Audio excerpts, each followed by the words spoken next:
Welcome to the deep dive. So, you've sent us a really interesting stack of sources, and they all seem to revolve around two things: the gray Rhino framework and this very advanced proprietary model. That's right.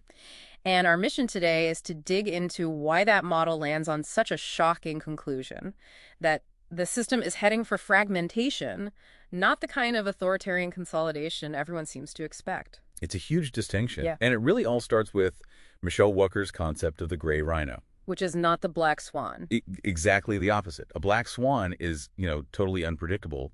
The gray rhino is that 2-ton threat you see charging right at you, but you just decide to ignore it. Things like political polarization or, say, debt fragility. Perfect examples. We see it, we know it's coming, but we're in a state of denial. Okay, so let's get into that psychology. Walker lays out these 5 stages of response, and the sources say we're sort of stuck somewhere between muddling and diagnosing. We know there's a problem, but why no action? Well, it's normalcy bias, for one, and short-term incentives. I mean, the whole system is built to just pretend everything is fine for the next quarterly report, the next election cycle. And that inaction is the perfect setup for what this proprietary model explores. Exactly. The model stops treating the system like a rational democracy and starts treating it like a complex and very fragile machine. And it does this by fusing 5 domains together, right?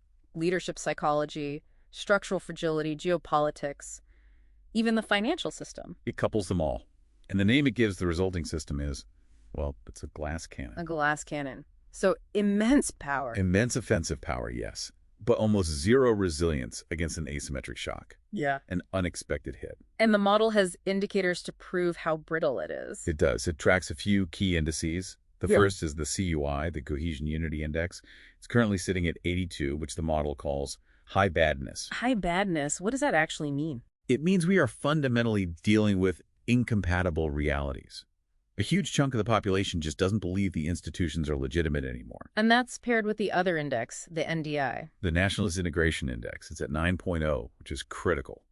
That score predicts that in a crisis, states will just openly refuse federal directives.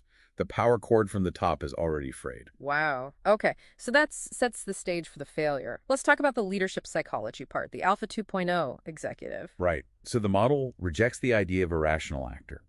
It posits a leadership type that runs on a very simple, almost primitive algorithm. Dominance equals success. And when that kind of leader sees these fragilities, Their psychological impulse is to find a way to do a Chapter 11 restructuring. They feel a need to actually manufacture a crisis, a round 2, that's big enough to let them suspend all the normal rules. And the model is oddly specific, pointing to Iran as the trigger. Why them? The model suggests that adversary is the one that best fits the kinetic criteria without demanding a full-blown conventional war. But here's the absolute pivot point. Which is? The adversary doesn't play by conventional rules. They respond with asymmetric warfare. And what does that look like? Not tanks and planes. No. We're talking about cyber kill chain attacks, targeting the absolute core of our financial plumbing system like the DTCC, which clears nearly every stock trade. You hit that, and you paralyze the economy. And you pair that with something like an EMP threat to the power grid. You do. And the vulnerability is already flashing red. The sources point to this VIX gold divergence. Explain that. What is that divergence telling us? It's coiled volatility. Gold is screaming distress. But the VIX, the market's fear gauge, is being kept artificially low. When that asymmetric shock hits, the spring snaps. And that triggers a safe haven breakdown. Yes. The one thing everyone runs to in a crisis, the U.S. dollar, U.S. treasuries, suddenly becomes the source of the risk. Capital doesn't run to them. It flees from them. The glass cannon just shatters instantly. So this is why the old authoritarian takeover scenario, the Buzmanov Stage 4 you read about, doesn't work. It fails mathematically. Once the money is worthless, the regime can't buy loyalty from the security forces or the bureaucracy. And with a CUI of 82, the population is too divided to ever accept a new central authority. Any attempt to consolidate just accelerates the collapse. The only outcome left on the table is rapid fragmentation, regional blocks. So the final takeaway here is that this kind of catastrophe wouldn't be an accident. It's the inevitable outcome of refusing to deal with that gray rhino charging right at us. And that leaves a really provocative thought for you to take away. The model suggests authoritarianism can begin, but in a system this brittle, it cannot survive.